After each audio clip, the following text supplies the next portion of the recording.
Cheers. Who's? To life in the country. To life in the country. Can you believe it's already been 3 weeks since we moved our lives from London to the countryside? And can you hear that? No airplanes.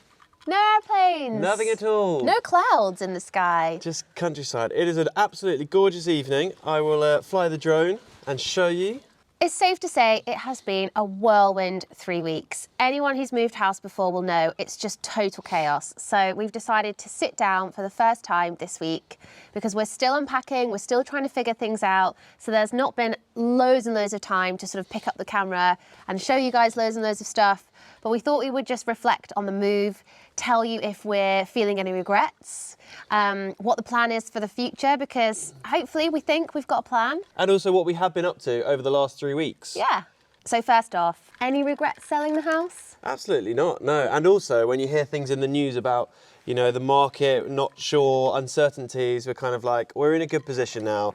Yes, we've taken ourselves off the housing ladder, but hopefully in a few months' time, we'll be in a really good position to get a new place. I completely agree. I think our hearts are still in Stamford. That's exactly where we want to be.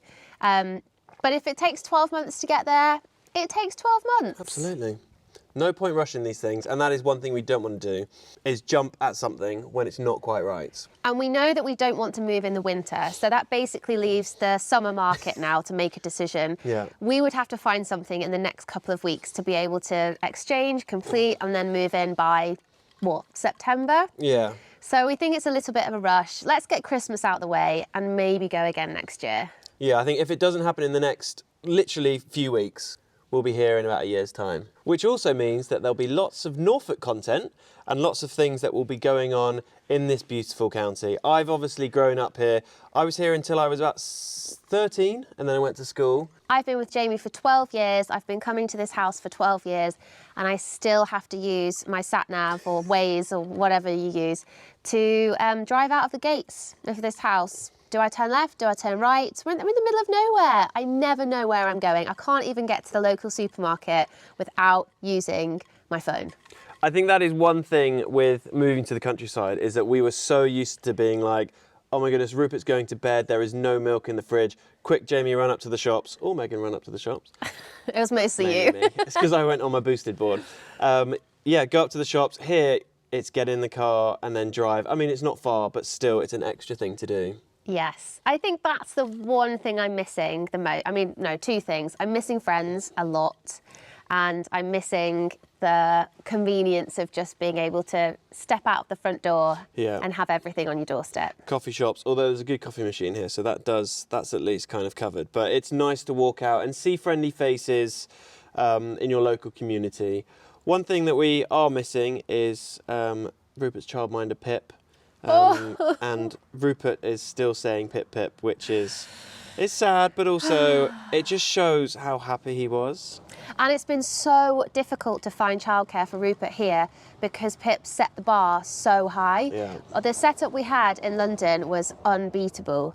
And I think, yeah, because the bar has been set incredibly high, we are going on nursery tours, we're chatting to childminders, and every time we just come away feeling incredibly underwhelmed.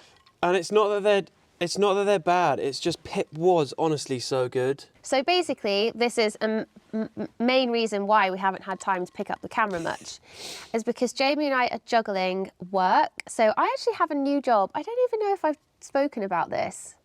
No, I don't think so. Anyway, it's a really cool, exciting opportunity. So I'm back at work.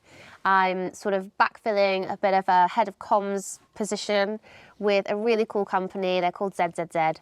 And yeah, the girls who work in the office are fantastic and I'm absolutely loving it. But it means that I'm really busy during the week now. Jamie's obviously always incredibly busy with his company, Mine. We're still doing YouTube because we love it. Why wouldn't we do it? And we have zero childcare. So at the moment, I go up into the office for like a block of like hours, and then I literally come downstairs and it's like, okay, take over, go. It's like tagging each other in. Over lunch, which is great that Rupert still has 12 till 2 nap, pretty much every single day, 2 hours, which is where we blast out work if we need to do it together. that's when it happens. This week I've been to the gymnastics, which was so much fun, which is actually strange that it was the same gymnastics hall that I went to when I was a little kid. Yeah. Oh. As you may know, we used to call Rupert, before we knew it was Rupert, Colin. So we call him often Cautious Colin. When he gets into a new situation, he's a little bit cautious about stuff. He's very cautious. When you could hurt yourself, and then by the end of it, he was literally sprinting off of foam blocks into a foam pit. Yeah. He was doing really well. But yeah, I've done that this week. You've taken him. He started swimming lessons, so we're off swimming. We've thrown ourselves into life here. I think Jamie and I are used to being so busy, 100 miles an hour. That's how we like it. So we've tried to keep that momentum going as much as we can. We have already found our favourite spots in Norfolk. We've visited quite a few times to Sandringham House, which is owned now by obviously the King. They've got a very nice playground. Oh, it's amazing. I love it. There. Who was it designed by? Was it Kate? Kate. Yeah, Kate designed As in the playground. Will and Kate. Catherine, what are you meant to call them? Her Royal Highness? Princess of Wales. Yeah, that's true, yeah. That's the one.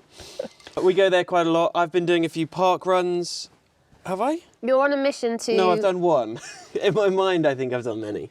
You're on a mission to lose a little bit of weight, aren't you? I am. I keep saying to Megan, 4 months' time, I'm going to be unrecognisable. I think my plan, and I have mentioned this, I want to do the London Marathon next year. So I'll find out in the next few weeks if I've got a place. If not, I will be doing it, fingers crossed, through a charity. So I've got to do a lot of training. Signed up to the Sandringham 10-kilometre race, the 10K, which I think goes around the gardens. That's in September. That's in September, so I've got a bit of time to do that. Another reason why we've been so busy, you may have seen last week, that we've been singing at weddings. Oh yeah, that was good fun. That was so nice. It worked out really well because obviously Amy and James won the competition months ago, way before we knew that the house was being sold and we were moving to Norfolk. It was before we put it on the market. Yep, before we even put it on the market, Amy and James won. And then their wedding ended up being an hour away from here, so it worked out really well. But as soon as we moved here to Norfolk, like, the focus was on their wedding and getting that right. So again, that's just another thing that's been keeping us very, very busy and entertained. Yeah, we wanted to make sure that was absolutely perfect. And it went really, really well. I'm glad, you know, I get nervous with these sort of things. I said it in the video. If you haven't seen the video, please go and watch it. It was really fun to do. It was. But yeah, I get a bit nervous. But actually afterwards I was like, you know, it was a really fun and relaxing thing. Yeah. Not relaxing, but it wasn't too crazy. And she looked gorgeous, the bride. Yeah, they were really, really Stunning nice. dress. So, you know, good luck to them. I think we've got a few more this summer. Later on in the year, we've got some weddings that we'll be playing at. So, another thing that we can do together. Mm-hmm. We mentioned it earlier about not hearing any planes here. It is so much quieter than in London. But there is a local, how would you describe him? An aerobatic pilot? Oh, yeah. We've been seeing a light aircraft. That's all you see here. And actually some proper fighter jets that they play around in the sky. But we've seen an aerobatics plane flying around. Yeah. And we're going to hopefully find a way to hitchhike a ride. I'd love to do some aerobatics. Yeah, because Rupert is still obsessed with aeroplanes. We took him down to a local hangar not too far from here, and he did some plane spotting and went to have a look at the planes and absolutely loved it. Wow. Rupert, what is it? Are you excited?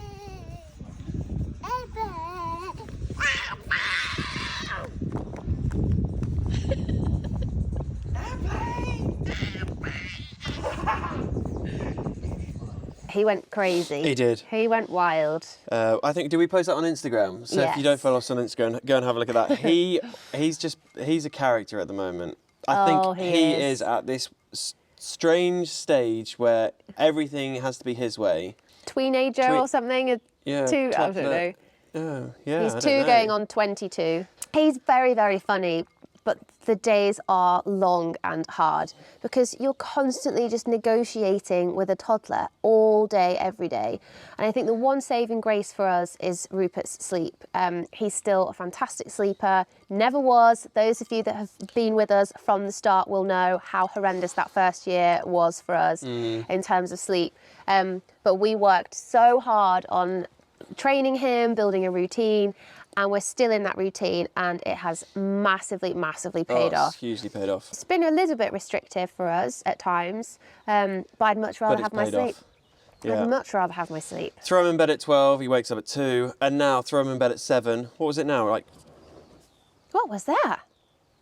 Birds? wow. Sorry, there was just a big... Strange noise. Yeah.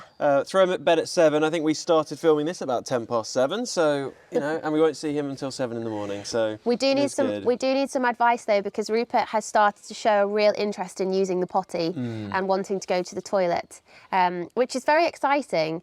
But also, he's still quite young, I think. He's only 2 in August. So we're going with it for now. We've got a potty here. He really enjoys sitting on it. He uses it really well. He's just fascinated by it all.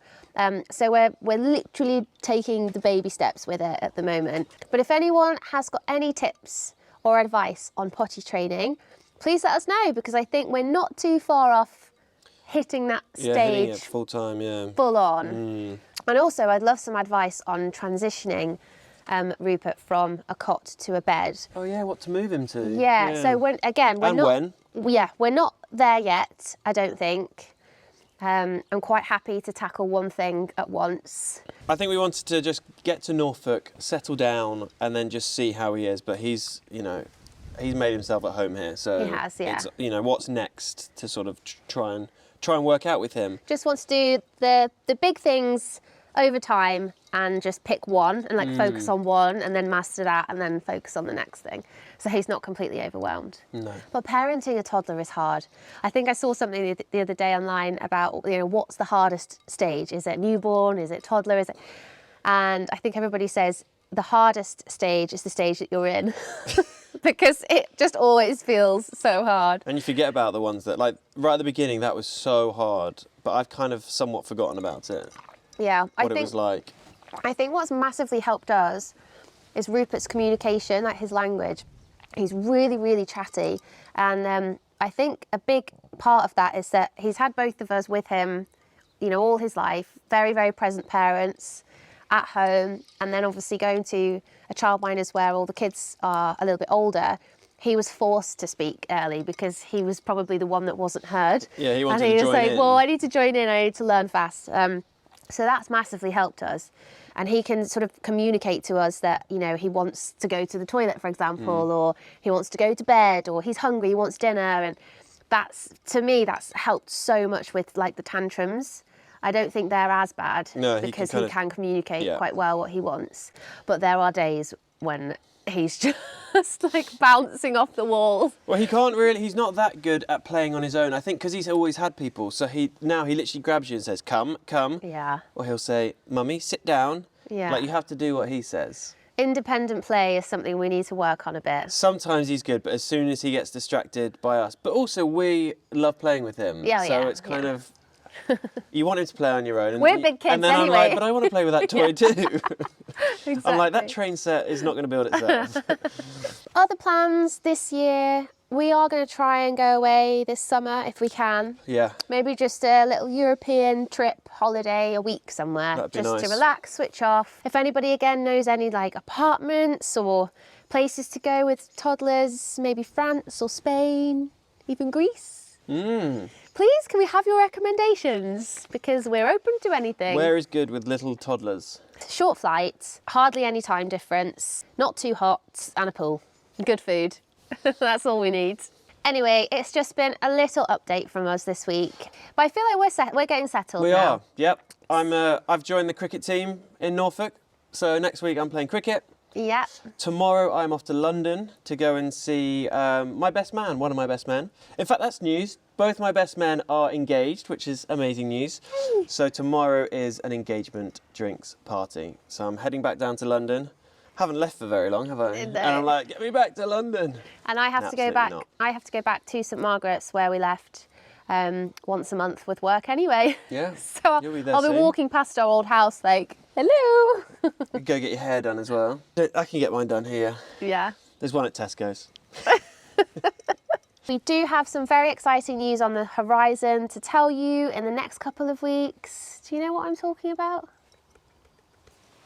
Oh, yeah. Yeah. That'll be a good one. Woohoo! So stay tuned for that because it's really exciting. And yeah, hopefully we'll be back with a bang next week. We don't have Rupert to ask you all to like and subscribe. I think we got more likes on one of the videos because Rupert asked you to like. Yeah. Rupert, what do they need to do? Do they need to like? Yeah. Say it. Like. Like the video, that's it. Leave us a comment and subscribe. Please do. It supports us massively. That sounded very, please do. Just click the like button if you do like the videos, if you want us to make some more. Anyway, thank you very much. We will see you next week. Yep. Have a lovely week. We're heading into a heat wave this weekend, so we're gonna be baking in Norfolk. There'll be lots more updates on Instagram, so you know where to go. Bye, guys. Bye.